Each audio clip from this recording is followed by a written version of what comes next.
Enw fi 'di Dewi a fi ydi Prentis y Flwyddyn yn Rheolaeth a Busnes.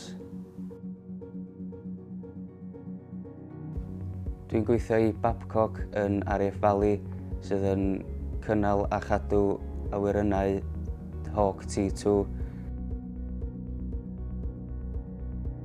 Rydw i wedi bod efo diddordeb mewn peirianneg ers i fod yn blentyn ac nes i gwblhau prentisiaeth peirianneg ers hynny o'n i'm eisiau stopio dysgu, felly cofrestrodd ar cwrs lefel 2 ac yna lefel 3 mewn Rheolaeth a Busnes.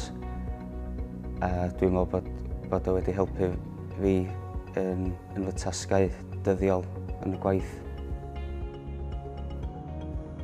Fyswn i'n awgrymu prentisiaeth i rywun gan bod chi'n cael datblygu sgiliau a profiadau ymarferol tra yn ennill cymhwyster adnabyddus ac y bonws mwyaf ydy ydych chi'n cael eich talu.